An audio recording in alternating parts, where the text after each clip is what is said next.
My name is Arthur, and I'll never forget the day my own cousin made me the laughingstock of our entire town, all because of a house. He stood there in the middle of the Hollow Creek Diner and bellowed for everyone to hear that the only thing holding up my inheritance was the termites holding hands.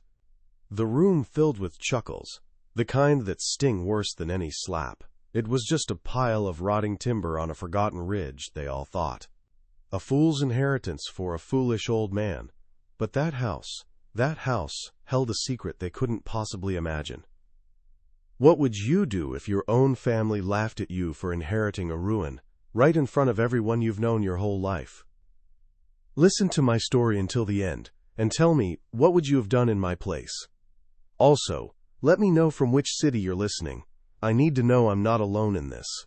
If you want to hear more stories like this one, subscribe to the channel. The vinyl on the booth was cracked, just like everything else in that diner, and the air smelled of stale coffee and fried bacon. I was just trying to have a quiet cup, minding my own business, when I saw him coming. My cousin Dale, with two of his buddies from the auto shop trailing behind him like a pair of stray dogs.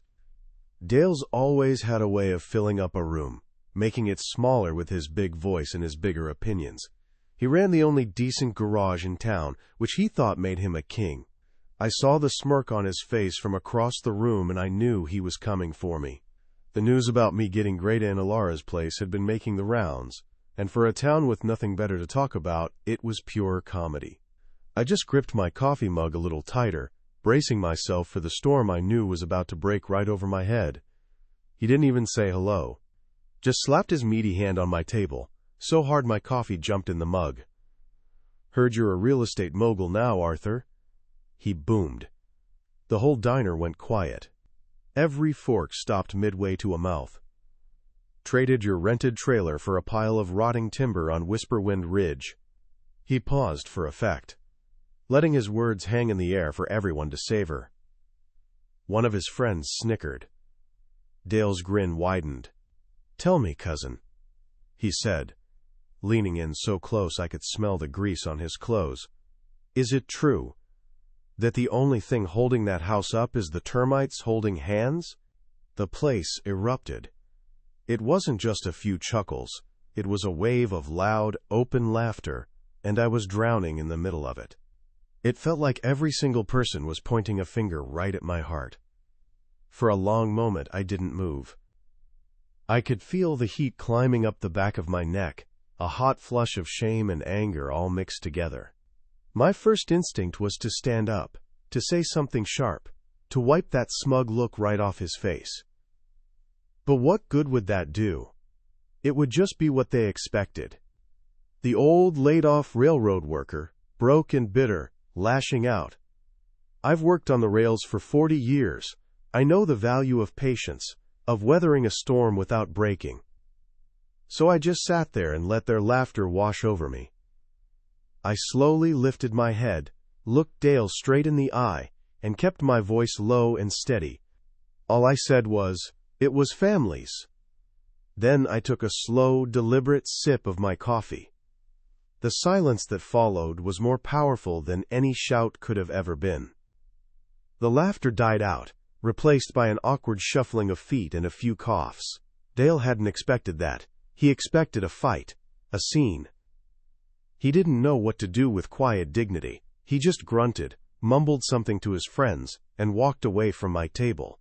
But the damage was done. I could feel the eyes of the whole town on my back as I finished my coffee, left $1 on the table, and walked out. The humiliation wasn't in the noise they made. It was in the silence that followed. It was in knowing that every single person in that diner, people I'd known my whole life, now saw me as a pathetic old fool. As I stepped out into the cold morning air, I knew one thing for sure. That house on Whisperwind Ridge wasn't just a pile of wood anymore. It was a line in the sand. And I was the only one on my side of it. Walking away from that diner, with the echo of their laughter still ringing in my ears, was one of the loneliest walks of my life.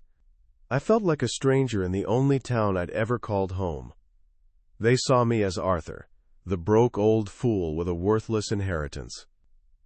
But they didn't know the first thing about the life I'd lived, the hands I'd held, or the promises I was still trying to keep.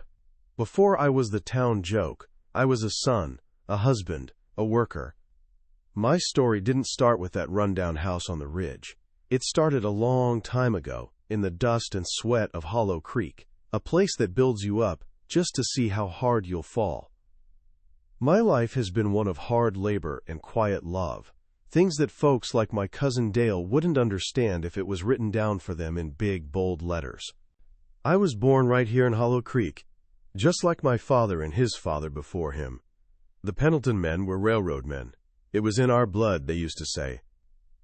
The clang of steel on steel was the first lullaby I ever heard, and the smell of coal smoke and hot metal was the scent of home. I started on the line right out of high school, just like every other boy who wasn't destined for college or the coal mines. It wasn't a glamorous life, not by a long shot. It was hard, honest work that carved lines into your face and put calluses on your hands that never quite went away. We didn't have much, but we had a kind of pride that came from building something, from keeping the country moving, one spike at a time. It was a life of simple truths. You work hard, you look out for your own, and you don't quit, no matter what. The railroad was a demanding master.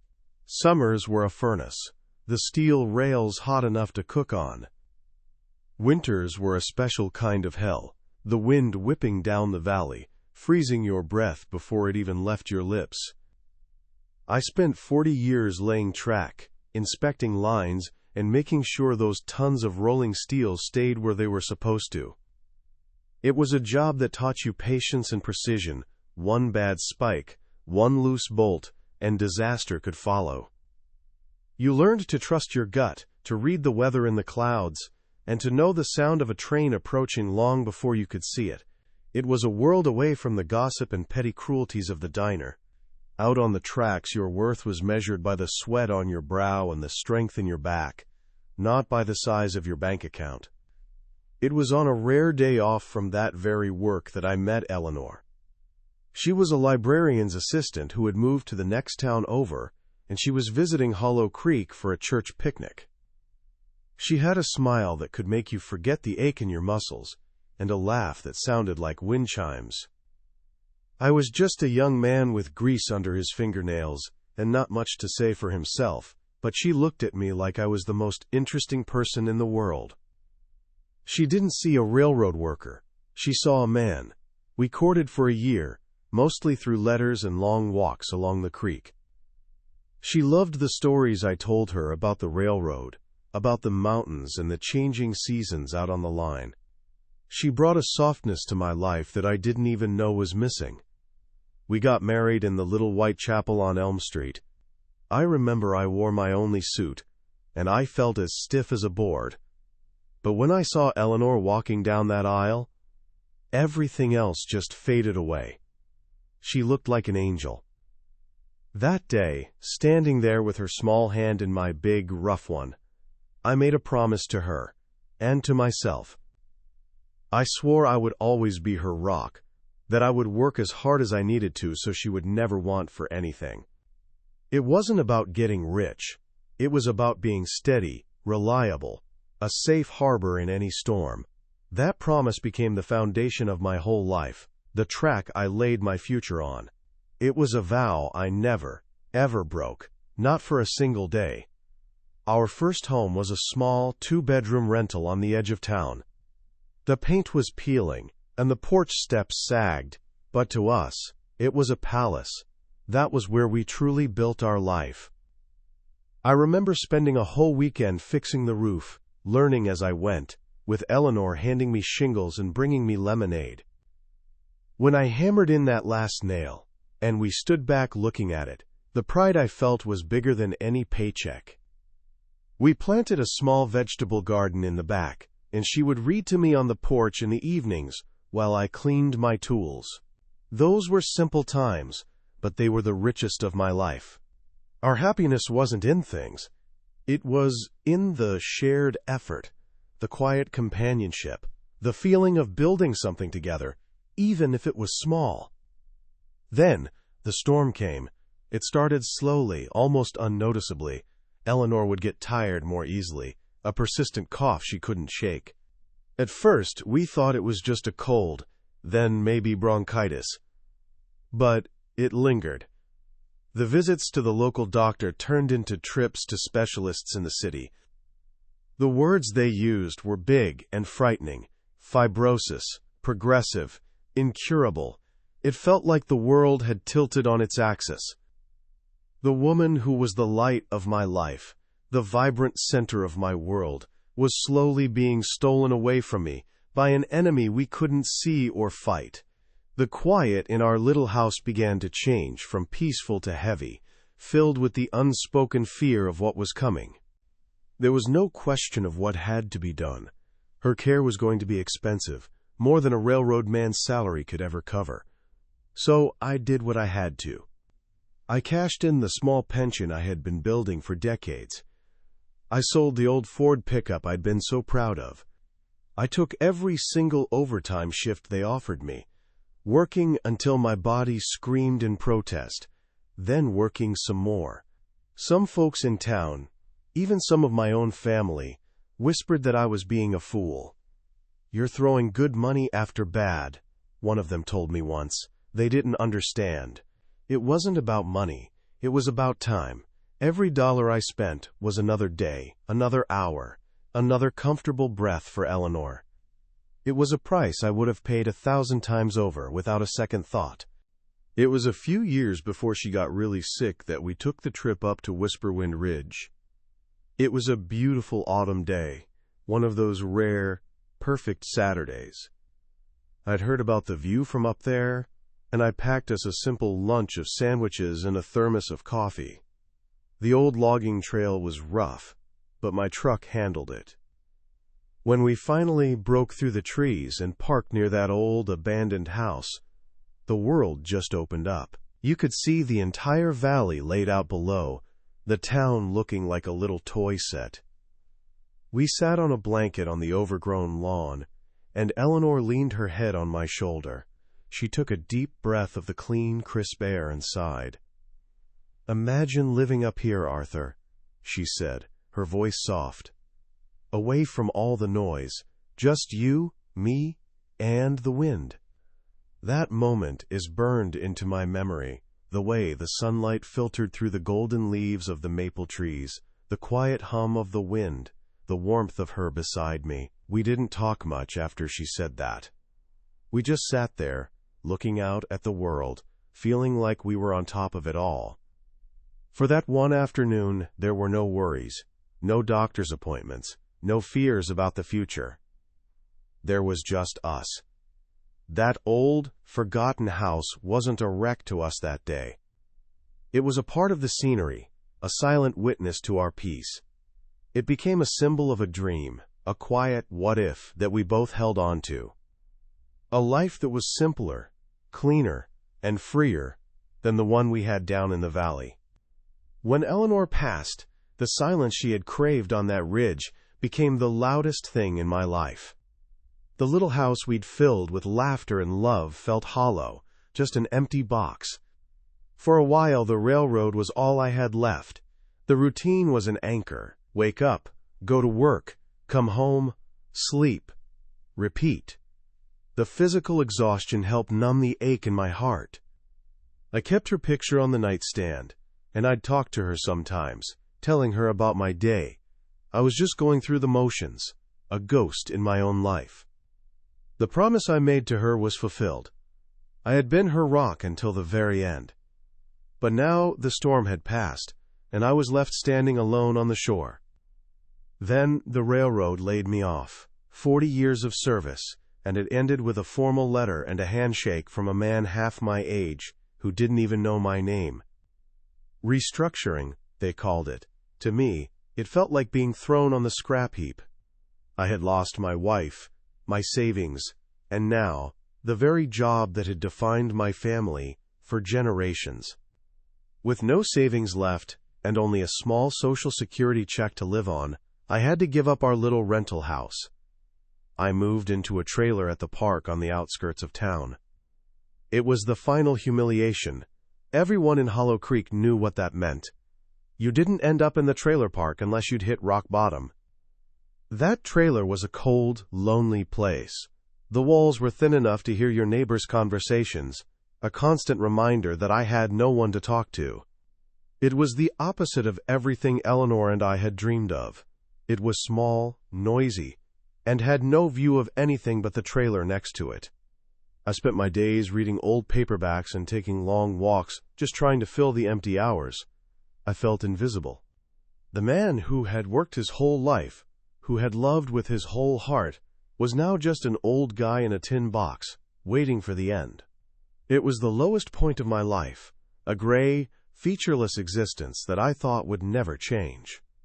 Then the letter arrived. It was from a law firm in a city 100 miles away. It was formal, full of legal words I barely understood, but the message was clear. My great-aunt, Ilara Pendleton, had passed away and named me as the sole heir to her estate. I barely remembered her, a quiet, stern woman from my childhood, who lived alone and kept to herself.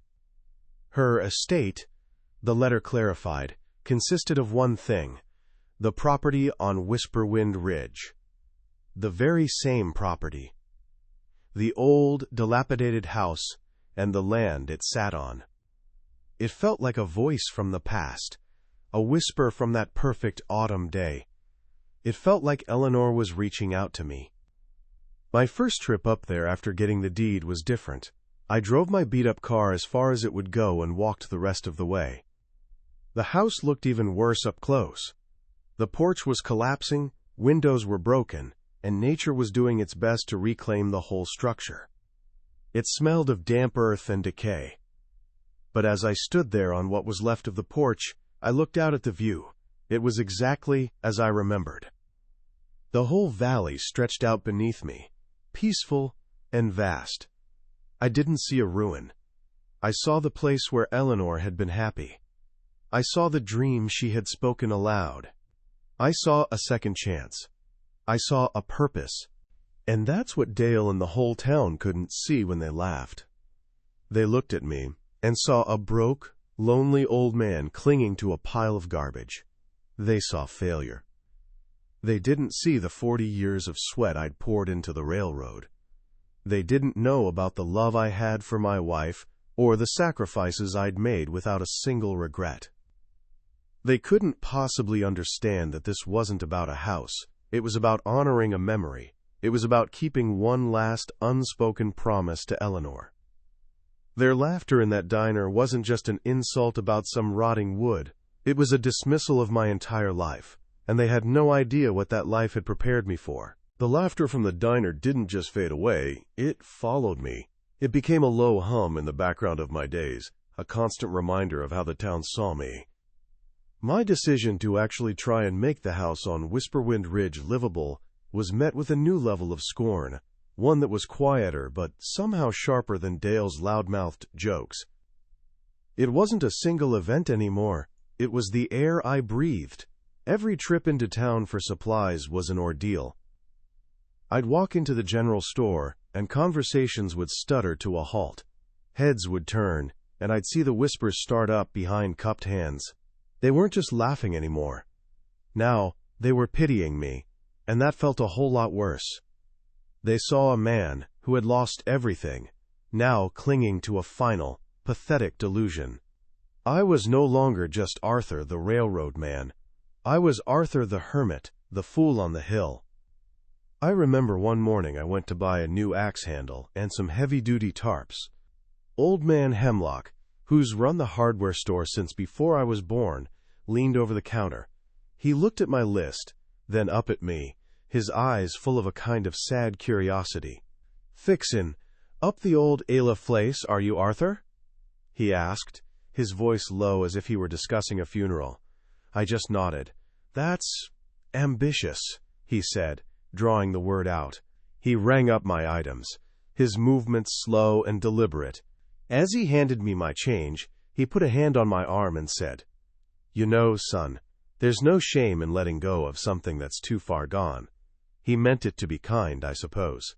But all I heard was that he, like everyone else, had already decided for me. In his eyes, the house was a lost cause, and so was I. Dale, of course, kept fanning the flames. He seemed to take a personal delight in my new project. He'd hold court at the diner or at his garage, spinning new tales about my supposed madness. I heard from one of the few fellas who'd still talk to me that Dale was telling everyone I was up there trying to teach the squirrels how to pay rent. Another time, the story was that I'd been seen arguing with a particularly stubborn oak tree. The jokes were childish, but they stuck. They painted a picture of me as a senile old man who'd finally lost his grip on reality. It was a slow and steady campaign to turn my grief and my promise into a town-wide spectacle, and Dale was the gleeful ringmaster of the whole circus. He wasn't just my cousin anymore. He was my chief tormentor. The physical reality of my new life was a world away from their petty gossip. The isolation wasn't just social, it was geographic. The path up to the house was a washed-out logging trail that fought my old truck every inch of the way. More than once, I had to get out and clear fallen branches or fill in ruts just to get through. The well was bone dry, choked with leaves and silt, so every drop of water I used for drinking, cooking, or cleaning had to be hauled in 5-gallon jugs from a spring near the bottom of the ridge. The work was backbreaking. From sunrise to sunset, I was clearing brush, patching the leaky roof with the tarps I'd bought, and securing the foundation. It was just me, the wind, and the endless list of tasks. The sheer physical toll was immense, a constant aching exhaustion that settled deep in my bones. Slowly but surely, the town began to disappear me. It was subtle at first. People I'd known my whole life, men I'd shared a thermos of coffee with on freezing mornings out on the line, would now see me walking down Main Street and suddenly become fascinated by a display of fishing lures in a window. Or they'd spot me from across the street and make a sharp turn into the post office to avoid an encounter. It was a deliberate act of looking away, of pretending I wasn't there. Each time it happened, it was like a small paper cut. One doesn't hurt much, but 1,000 of them can make you bleed. I was becoming a ghost in my own hometown, a person it was easier to ignore than to acknowledge. The church was the deepest cut. Eleanor and I had been members of the Hollow Creek Baptist Church for 40 years. We were married there, and her funeral was held there. After she passed, I didn't go as often, but I was still on the mailing list, still part of the community. After I moved to the Ridge, the potluck invitations stopped coming. The newsletter no longer appeared in my post office box. It was a quiet, bureaucratic excommunication. I hadn't broken any rules or renounced my faith. My sin was simply that I had become an inconvenience, an embarrassment. My poverty and my strange new life in a derelict house didn't fit with the neat, tidy image of their congregation. It was easier to just snip me out of the picture. The so-called offers of help were just another form of mockery. One Saturday, as I was trying to pry rotten boards off the porch, one of Dale's friends, a big fella named Hank, rumbled up the trail in his oversized pickup. He rolled down the window, a greasy grin spreading across his face. "Hey there, Arthur," he yelled over the sound of his engine. "Looks like you're making progress." He chuckled. "Listen, if you decide you need a hand with the demolition, you just let me know. I got a winch on this beast that could pull this whole shack down for you in an hour. Probably do you a favor." He let out a loud laugh, revved his engine, and sped off, leaving me in a cloud of dust and exhaust. His words hung in the air, a perfect summary of what they all thought. The only improvement for my new home was its complete destruction. The pity was almost worse. It came mostly from the women. When I'd go to the post office to pick up my mail, the clerk, Mary Beth, would look at my mud-caked boots and my work-worn hands, and her face would soften into this expression of profound sadness. She'd hand me my single letter, usually just a bill, and say, "You take care of yourself up there, Arthur," in a tone one might use for a terminally ill patient. They didn't see the determination in my eyes or the purpose that now drove me. They just saw a poor, lonely old man who was clearly not coping. Their sympathy felt like a judgment, a confirmation that I was a pathetic figure, a cautionary tale whispered among the town's gossips. I didn't want their pity. I just wanted to be left alone. My finances became a source of constant, quiet humiliation. That small Social Security check was all I had, and it stretched thinner each month. I learned to live on next to nothing: oatmeal for breakfast, a sandwich for lunch, and a can of beans or soup for dinner. I remember one day at the grocery store, standing at the checkout with a loaf of bread, a jar of peanut butter, and a bag of potatoes. I was a few cents short and had to painstakingly count out the pennies from the little change purse Eleanor had given me years ago. I could feel the impatience of the woman in line behind me, her heavy sighs, the tapping of her foot. In that moment, I felt so small and exposed, like my poverty was a moral failing they were all there to witness. Sitting on the half-repaired porch as dusk settled over the valley, the loneliness was a physical presence. I'd eat my simple meal and watch the lights of Hollow Creek start to twinkle below, a world I no longer belonged to. One evening, the smell of the pine trees reminded me of a Christmas years ago. Eleanor and I didn't have much money, but she had insisted on buying a real tree. We decorated it with ornaments we'd collected over the years, and she made hot cocoa, and we just sat on the couch, watching the lights blink. The memory was so clear, so full of warmth and love. The contrast with my current reality, eating cold beans from a can, alone on a rotting porch, was a bitter pill to swallow. The ache of her absence was sharper up here, closer to the stars. The ridicule wasn't just confined to the adults. The local teenagers, bored and looking for a cheap thrill, turned my home into a local legend. They nicknamed it the Ghost Shack on Crazy Ridge.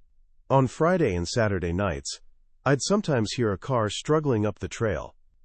They'd get as far as the big clearing, flash their headlights at the house, honk the horn a few times, and yell things like, "Hey, Crazy Arthur, seen any ghosts tonight?"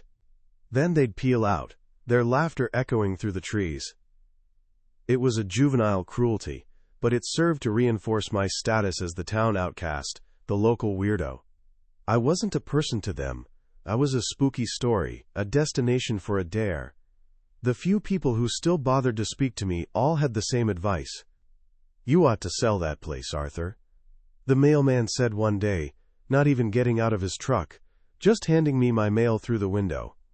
"It's a liability. Just sell it for whatever you can get. Some timber company might give you a few $1,000 for the land. You gotta know when to cut your losses." They all said it, in one way or another. Sell. Give up. Admit defeat.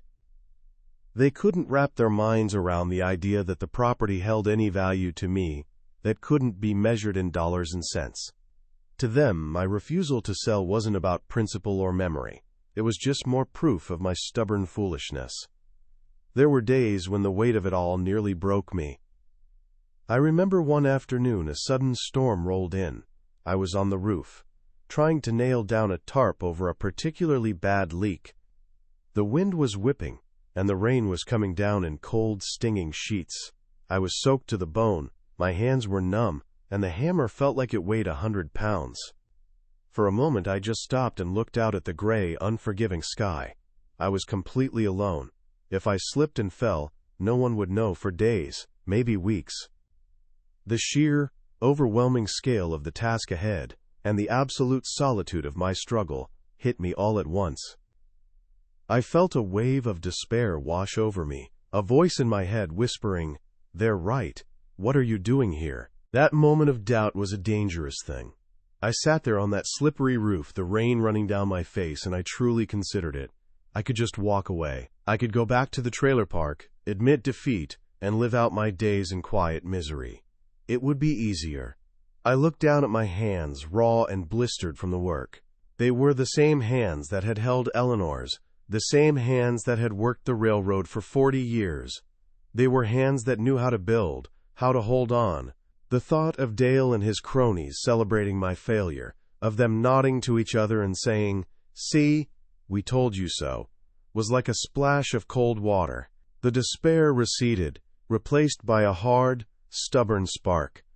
I wasn't going to give them the satisfaction. The final nail in the coffin of my old life came a few weeks later. I was in the hardware store again, looking for some specific type of screw in the back aisle. Two men I'd known since grade school, Bill and Charlie, were in the next aisle over, talking. They didn't know I was there. "Saw old Arthur driving into town yesterday," Bill said. "Man, he looks rough. Living up in that old dump has aged him 10 years. Charlie made a teasking sound.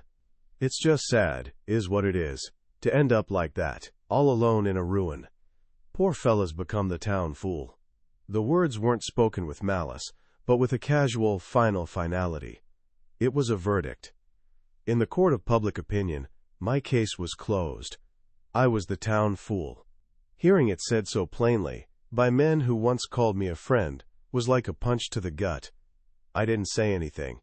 I just stood there behind the shelves of bolts and washers until they had paid and left. But as I walked out of the store and back to my truck, something inside me shifted. The hurt was still there. A dull ache deep in my chest, but it was now coated in a layer of something else. It was a cold, quiet determination. The fight was no longer just about honoring a memory for Eleanor. Now it was for me. It was about proving that my life, my work, my love, was not a joke. Their judgment had given me an unexpected gift, a purpose sharper than any tool I owned. My solitude was no longer a punishment. It was my armor. From that day on, I changed. My trips to town became swift, silent missions. I'd park, get what I needed, and leave without making eye contact. I no longer looked for friendly faces or listened for kind words, because I knew there wouldn't be any. I retreated completely into my world on Whisperwind Ridge. The wind in the pines became my conversation, the birds my choir, the steady rhythm of my own work, the only clock I needed. I let their whispers and their pity fade into the background noise of the valley below. I was building a wall around myself and my home, not of wood and stone, but of silence and resolve, a wall they could not breach. One evening, I finished securing the last of the porch steps. It was the first part of the house that felt truly solid, truly mine. I sat down on the top step, my tools resting beside me, and looked out at the valley. The lights of Hollow Creek were flickering on, a constellation of small-minded judgments and forgotten friendships. It looked so distant, so separate from where I was. And in that moment, a profound sense of peace settled over me. They had cast me out. They had made me the old fool on the hill. And I realized with a clarity that was almost startling that I accepted the title. Let them have their town. I had the ridge. The isolation was now complete. And from the top of my worthless, forgotten mountain, I was finally ready to fight back. The work on the house was a slow, punishing rhythm. Every muscle in my body ached, a constant reminder of my age and the monumental task I'd taken on. The worst part was the cold. It crept in through 100 different cracks and gaps in the old walls, but its main point of entry was the giant stone fireplace that took up most of the north wall. It was a beautiful thing, made of river stones, but it was drafty as all hell. One night, with the wind howling like a hungry wolf outside, I decided I couldn't take it anymore. I was down on my hands and knees, stuffing rags into the gaps around the base, when my fingers brushed against a hearthstone that was loose. It wasn't just a little wobbly, it moved under my hand, just a fraction of an inch, but enough. Curiosity is a powerful thing, especially when you're alone. I grabbed the crowbar I'd been using to pry up rotten floorboards and wedged it into the seam. It took some effort. The stone was heavy, and it had been settled in that spot for a long, long time. I put my whole weight into it, my back groaning in protest, and with a scraping sound of stone on stone, it finally gave way. It tipped upwards, revealing a dark, square cavity underneath. My heart started to beat a little faster.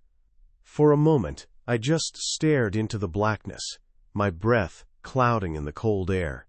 I reached in, my fingers feeling around in the dusty space until they hit something cold and metallic.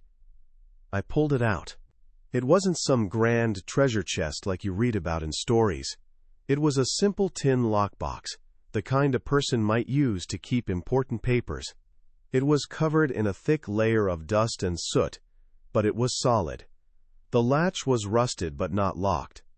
I carried it over to the small table where I ate my meals and sat down, my hands trembling just a little as I worked the latch free. Inside, there were only two things. The first was a leather-bound journal. The leather was dry and cracked with age, and the pages were yellowed and brittle. On the first page, in a neat, elegant cursive that seemed out of place in this rustic setting, were the words, "The Journal of Alara Pendleton, my great-aunt." The strange, reclusive woman everyone in the family whispered about but nobody really knew. I had this vague memory of her from when I was a boy, a stern-looking woman with sharp eyes who didn't seem to care for small talk or children. I had always assumed the stories were true, that she was just an odd woman who preferred to be alone. But holding this journal, feeling the weight of it in my hands, I felt a flicker of something else. This was her life, her thoughts, hidden away under the hearthstone of her home. It felt sacred. Beneath the journal lay a bundle of rolled-up papers, tied with a faded ribbon. I carefully untied it and spread them out on the table. They were maps, hand-drawn with incredible precision. They showed the ridge, the creek, the property lines, but they were covered in strange symbols, contour lines, and handwritten notes that I didn't understand. Tucked inside the roll was another document, a single sheet of heavy paper, folded neatly. It looked official. At the top, it said, "Geological Assay Report," and it was dated 1958. There was a notary's seal at the bottom, crisp and clear even after all these years. I looked from the strange maps to the official report, a cold feeling creeping up my spine. This wasn't a collection of memories. This was work. This was something important. My aunt hadn't just been living up here. She had been studying this land. That night, I didn't sleep. I lit my lantern, filled it with oil, and began to read. I read for hours, the only sound the whisper of the wind outside, and the turning of the brittle pages. And as I read, a picture of a woman I never knew began to form in my mind. Alara Pendleton was not a recluse. She was a genius, a self-taught geologist and botanist in an era when women weren't supposed to be either. The journal was filled with her observations of the rocks, the soil, the unique plants that grew only on this ridge. She wrote about her attempts to share her findings with universities and geological societies, and the dismissive, patronizing letters she received in return. They saw a woman without a formal degree, a hobbyist from the backwoods. They didn't see the brilliant mind behind the words. They had dismissed her, just as they had dismissed me. Reading her words, I felt a connection to her that was deeper than blood. She had retreated to this ridge not in defeat but for protection. She was protecting her work, her dignity, from a world that was too small to see her value. I thought of the laughter in the diner, of the pitying looks, of the isolation. She had lived this her entire life. She had chosen this solitude, this worthless piece of land, because it was the only place she could be herself, the only place her work would be safe. The world had called her a strange old woman, and she had let them.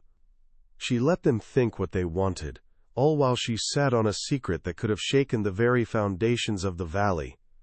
And in that moment, I understood her completely. We were the same, her and I, two quiet souls who knew the value of things others threw away.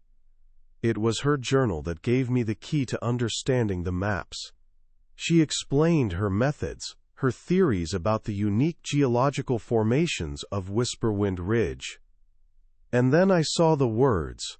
First, Spodumene. I didn't know what it was.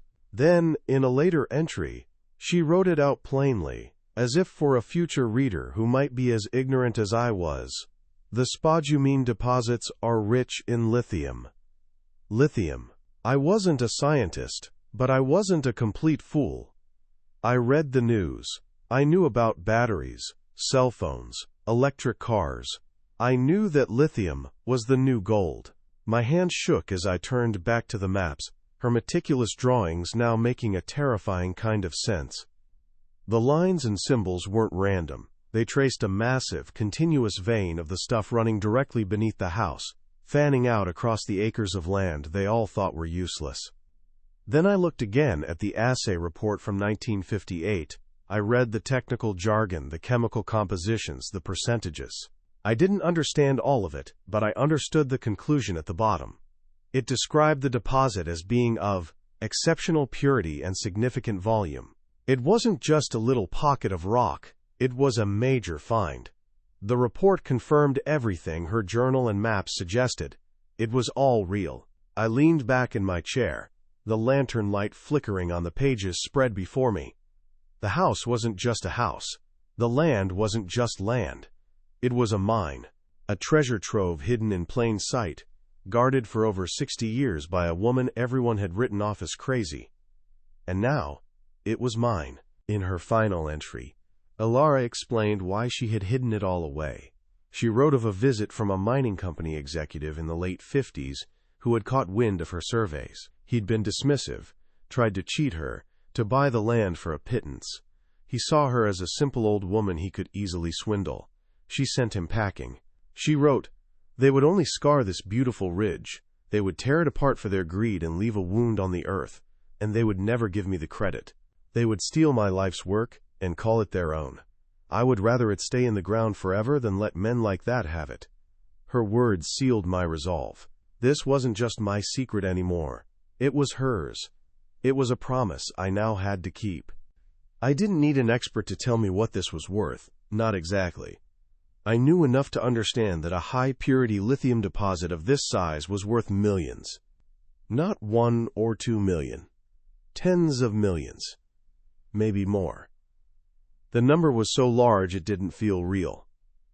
I thought of Dale and his garage, the biggest business in town. It was a drop in the bucket compared to what was sleeping under my feet. I thought of the town council, always complaining about the lack of jobs and tax revenue. The solution to all their problems was right here on Crazy Ridge, under the floorboards of the worthless house they all laughed at. The irony was so thick I could taste it. That night, for the first time in a long time, I walked out onto the porch and looked down at the lights of Hollow Creek. I saw the diner, the hardware store, the church that had forgotten me. They were all down there, sleeping in their beds, confident in their small, certain world. They were so sure they knew my story. Arthur, the poor old fool who'd lost everything. And I stood up here, on my pile of rotting timber, holding a truth that could buy and sell their entire town 10 times over. The power hadn't just shifted, it had been an illusion all along. They never had any power over me. They only had the power I allowed them to have. And that was over. My plan began to form, right then and there, under the cold, silent stars. I wasn't going to be the man who ran into town, waving a geological report, shouting, "Look what I've got! You were all wrong!" That would be their way of doing things. Dale's way. No. My justice would be like Ilara's, quiet, deliberate, and absolute. I would not sell out to some massive corporation that would fulfill her worst fears. I would honor her legacy. I would do this my way. The first step was to find out exactly what I was dealing with, on my own terms, without anyone in Hollow Creek knowing a single thing about it. My fight wasn't about getting rich. It was about dignity, hers and mine. I thought about Hank's offer to pull the house down with his winch. I thought about Mary Beth's sad eyes at the post office. They were all so certain of my failure, so comfortable in their judgment. They had built their image of me out of my grief and my poverty, and it made them feel better about their own lives. But they had miscalculated. They mistook my silence for weakness. They mistook my patience for despair. They never once considered that I might have a reason for my stubbornness, a purpose they couldn't see. The weight of the tin box on the table inside felt like an anchor, holding me steady in a sea of their contempt. It was the ultimate vindication. This was why I had endured it all. At first it was just for Eleanor, for her memory of that one perfect day. But after finding the box, it became something more. It was for Alara. I was no longer just fixing up an old house. I was standing guard. Every nail I hammered, every rotten board I replaced, was an act of defiance. Every whisper and every joke they aimed at me bounced right off the invisible shield of this secret. My work wasn't the desperate clinging of a broken man. It was the patient, methodical work of a guardian protecting a legacy. My stubbornness wasn't foolishness. It was the deepest form of respect for a woman I had finally come to know. The next morning, I drove down to the next county. I didn't use the phone in my trailer. I went to a gas station and bought a cheap, prepaid burner phone with cash. I found a number in the phone book for an environmental geology consultant, a small, independent firm 3 states away. I didn't want anyone local, anyone who might have ties to the big mining companies, or, worse, to someone in Hollow Creek. I sat in my truck in the parking lot of a supermarket and made the call. I was careful with my words. I said I had inherited a piece of property and had found some old family documents suggesting potential mineral value. I asked if they did discrete, private assessments. The voice on the other end was professional and calm. We set up an appointment for the following week. As I drove back up the winding trail to the ridge, I felt a sense of calm I hadn't felt in years. The house didn't look like a ruin to me anymore. It looked like a fortress, a silent wooden guardian standing watch over the valley. The people down there saw value in new cars, big houses, and the number in their bank account.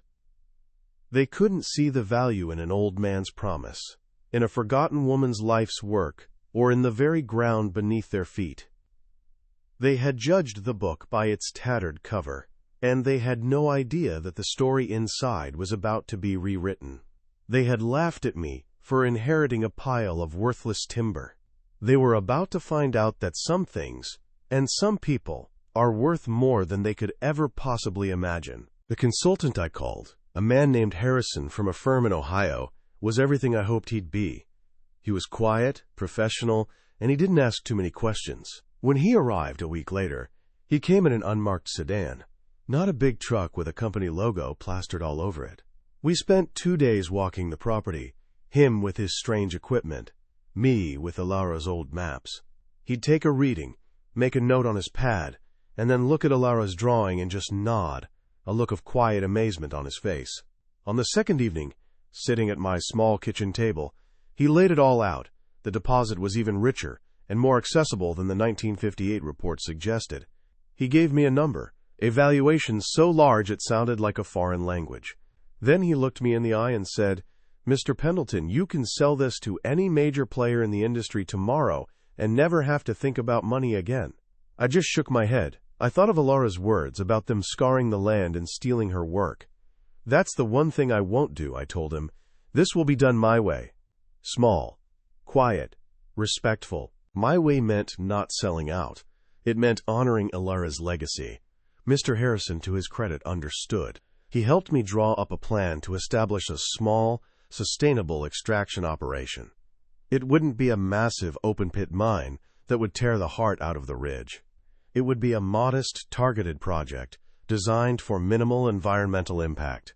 The first and most important part of the plan was to use the initial profits to create a foundation in my great-aunt's name, the Alara Pendleton Foundation, a scholarship fund for young women from rural areas who wanted to study science, geology, engineering. Her name wouldn't just be vindicated, it would be etched onto the future of others like her. It felt right. It felt like the kind of justice she would have wanted. It wasn't about the money. It was about turning her stolen legacy into a beacon. I wasn't just a rich man. I was the executor of a long-overdue promise. Of course, even a man as discreet as Mr. Harrison couldn't go unnoticed forever. A strange car coming and going from Crazy Ridge was enough to get the rumor mill in Hollow Creek churning. The whispers changed. They weren't about my foolishness anymore. They were filled with a greedy curiosity. And just as I knew he would, Dale came calling. He drove his shiny new truck right up the trail I had painstakingly cleared and parked it like he owned the place. He got out, A wide, greasy smile plastered on his face, the kind a shark gives before it bites. "Arthur! Cousin!" he boomed, walking towards my now sturdy porch. "Heard you got some interest in this old plot. You know, you shouldn't be dealing with these city slickers alone.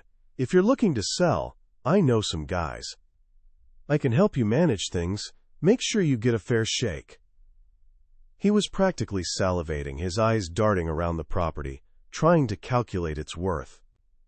I just stood there on the top step, the one I'd replaced with my own 2 hands. I let him finish his little speech, his voice echoing in the quiet mountain air. I looked at him, at his eager, desperate face. I saw the man who had humiliated me in the diner, who had led the chorus of laughter, and I felt nothing. Not anger, not even satisfaction, just a kind of calm finality. I didn't need to raise my voice. I didn't need to list his insults, or throw my newfound wealth in his face. That would have been his victory, dragging me down to his level.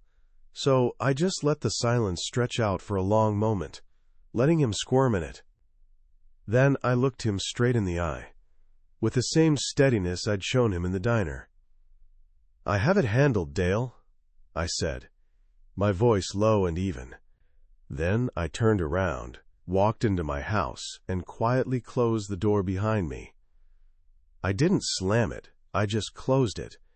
The click of the latch was the loudest sound on the mountain. That closed door was the end of it. The real justice wasn't in a confrontation, it was in the exclusion.